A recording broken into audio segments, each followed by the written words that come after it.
நாங்கள்லாம் பாருங்கள் ஒரு குருவை நினச்சி பிரார்த்தனை பண்ணி கொண்டு வரோம். அதாவது நாங்கள் எண்ணத்தின்படி தான் வாழ்க்கை.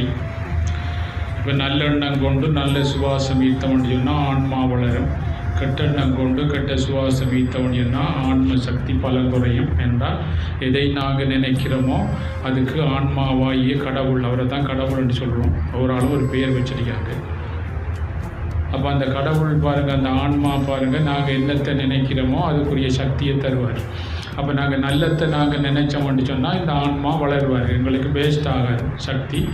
அப்போ எங்களுக்கு சேமிப்பு அப்படி இருக்கும். அதனால் பிற்காலத்தில் பென்ஷன் எடுத்து பேங்கில் சேமிப்பையும் எடுத்து சாப்பிடுறது சந்தோஷமாக இருக்கிறோமா. ஏன்னா சந்தோஷம் குறையும் போது தான் எங்களுக்கு பாருங்கள் கவலைகள், துக்கங்கள், வேதனைகள் வருது.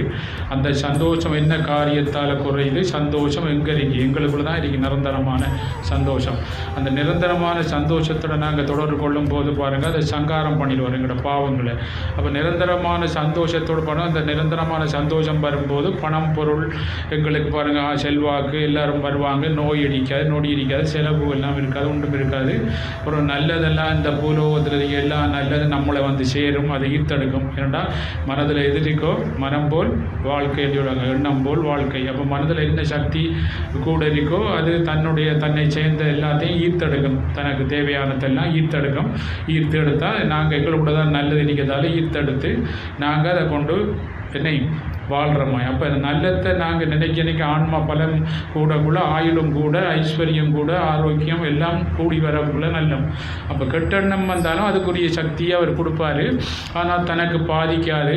ஆனால் அதில் வர துன்பங்கள் வந்து பிறகு திருப்பி நீ என்ன வந்து கவனித்தாலும் நான் என்னுடைய அருளால் அதை இல்லாமாக்கலாம் அப்படின்னு சொல்லி எங்களுக்கு மட்டும் பெரிய வரப்பிரசாதம், பெரியோர் வாக்கை ஒரு குரு மூலம் பெரியோர் அருளை எங்களுக்கு கொடுத்துருக்காங்கன்னா எங்களுக்கு மட்டும்தான் பாருங்கள் அது பெரியோர் பாக்கியோட சித்தர்கள் மிக சக்தி வாய்ந்த யோகிகளால் கொடுக்கப்பட்டது.